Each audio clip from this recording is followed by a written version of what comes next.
Bonjour à toutes et bonjour à tous, je suis Manuela Ivano, je suis coach et thérapeute en TCC et j'interviens également en tant que formatrice et consultante en soft skills, en prévention des risques psychosociaux, autrement dit la souffrance au travail. Aujourd'hui on va parler du lien d'attachement insécure, comment guérir de la blessure du lien d'attachement insécure, ambivalent, anxieux. Alors, pour comprendre les 4 types d'attachement, je vous renvoie à la vidéo que j'ai déjà faite, qui doit être vous allez retrouver sur YouTube ou sur ma page Facebook. Vous allez comprendre comment se construit un attachement sécure, insécure et les 4 types d'attachement. Et aujourd'hui, on va se concentrer sur le lien d'attachement insécure, ambivalent, anxieux. Alors cette personne, je vais vous rappeler brièvement, c'est une personne qui est en dépendance affective, qui va en fait attendre des autres qu'ils viennent remplir sa carafe d'eau plutôt que d'apprendre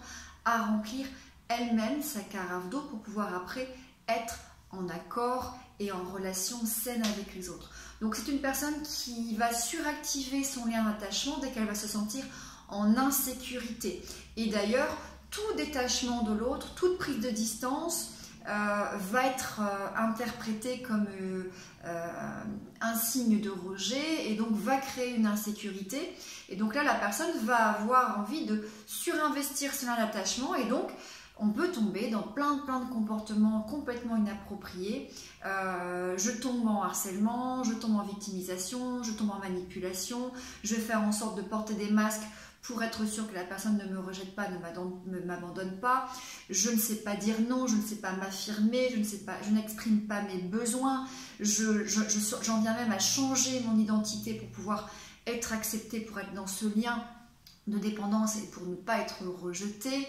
Je veux avoir aussi tout un tas de comportements de possessivité, de jalousie, de contrôle, de surcontrôle sur les réseaux sociaux, des liens amicaux. Je vais empêcher la personne de faire certaines choses. Je souhaite qu'elle rentre dans un moule, le moule de la personne idéale qui va me sécuriser. Sauf qu'en pratique, c'est absolument pas possible. Alors si vous avez en face de vous une personne qui est sécure, elle va peut-être potentiellement accepter, vous sécuriser et comprendre que vous êtes en insécurité.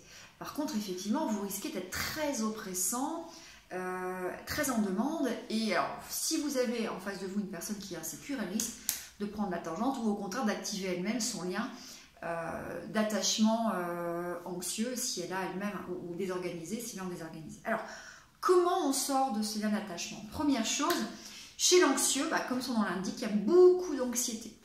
Toutes les situations de mise à distance, je réponds pas tout de suite au téléphone, je vois mon conjoint ou ma conjointe avec une personne du sexe opposé, elle rigole, elle discute, voilà, toutes ces situations-là vont me mettre en insécurité et comme je suis en insécurité, je vais ressentir de l'angoisse. Donc la première chose, c'est d'apprendre à gérer ces angoisses pour faire redescendre toute la partie émotionnelle.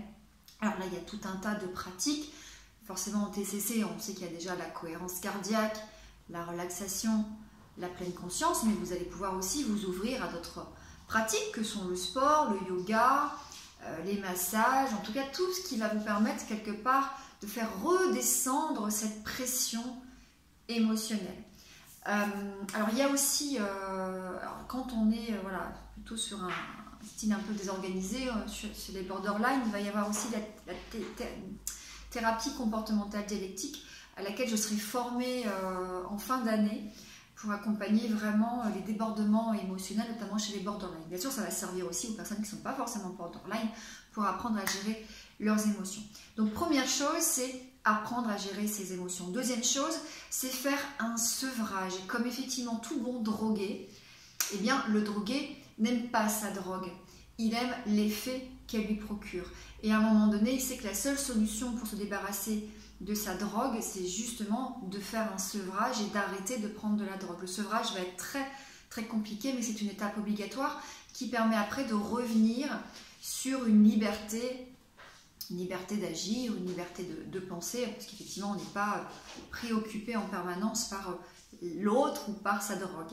Donc, il va y avoir une période de sevrage. On va couper, alors idéalement, quand on est célibataire, on va se garder une période pour vivre seul, apprendre à se retrouver seul, apprendre à faire de l'introspection, aller à la rencontre de qui l'on est, de son identité, de ses qualités, de ses défauts, de ses besoins, de ses blessures, de ses défaillances. Vraiment apprendre aussi à apprendre à comprendre d'où viennent toutes nos blessures. En général, la personne anxieuse n'aime pas se retrouver seule, elle n'aime pas se retrouver seule avec elle-même. Alors c'est justement ce qu'elle doit apprendre à faire.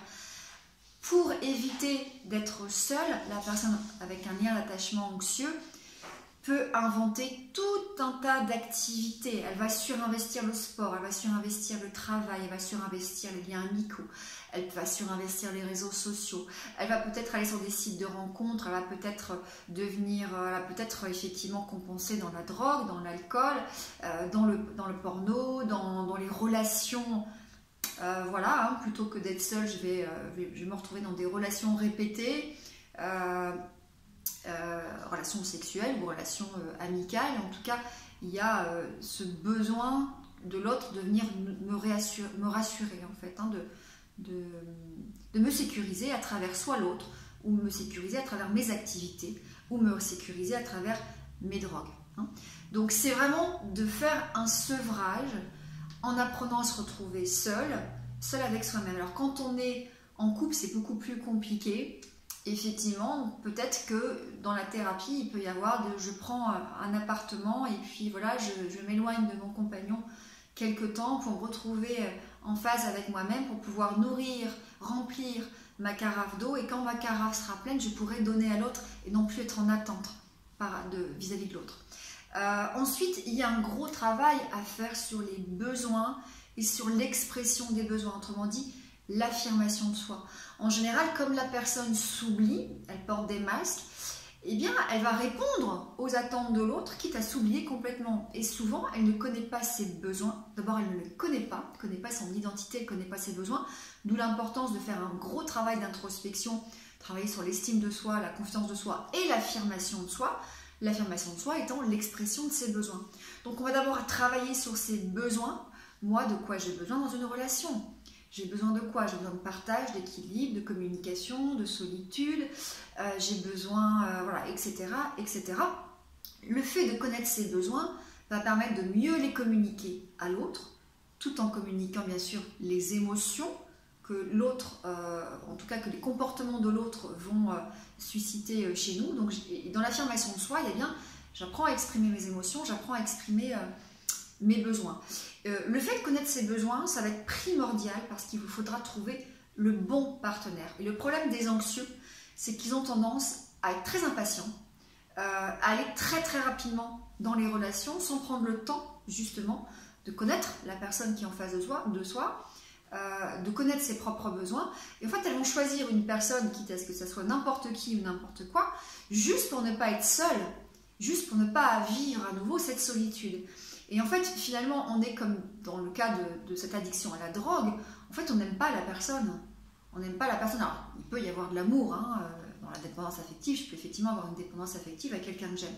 Mais dans le cas où je viens de quitter un partenaire, je me retrouve seule, ben, je vais trouver quelqu'un qui sera un peu comme une drogue, qui va me procurer un effet rassurant, bénéfique. Mais cette personne, je ne l'aime pas forcément. Ce que j'aime, c'est le côté rassurant que ça me procure. Alors, ce qui est forcément fortement délétère pour la personne qui se retrouve un petit peu la roue de secours ou la came de service, si j'ai envie de parler un peu comme ça vulgairement, mais effectivement, on va avoir des dépendants affectifs, des personnes qui sont en lien d'attachement anxieux, qui vont aller papillonner pour pouvoir nourrir ce besoin, ce manque affectif. D'où l'importance de bien prendre le temps de choisir son partenaire, de comprendre ses besoins, de bien connaître aussi les différents liens d'attachement et types d'attachement pour essayer de trouver au maximum un partenaire qui soit sécure, c'est-à-dire qui ne soit pas lui-même en insécurité dès que vous serez absent ou au contraire quand vous serez trop présent, parce qu'on sait que dans le lien d'attachement insécure évitant, dès que la personne est trop présente ou trop dans l'intimité, la personne va fuir.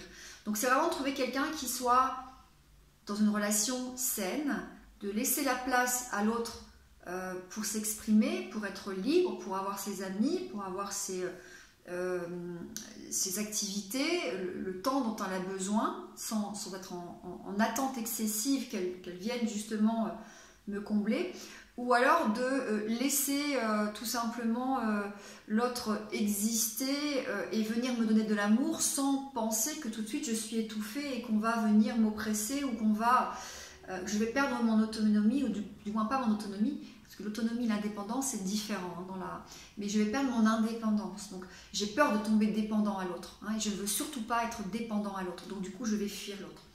Voilà, donc en résumé, j'apprends à gérer mes angoisses, j'apprends à vivre seule, j'apprends à repérer mes besoins et me faire passer en priorité, donc m'accorder du temps. Je reviens sur une forme de narcissisme qui est bienveillante, qui est saine, en écoutant mes besoins, en les respectant et en apprenant à les affirmer. Et j'apprends à bien choisir mes partenaires en prenant le temps.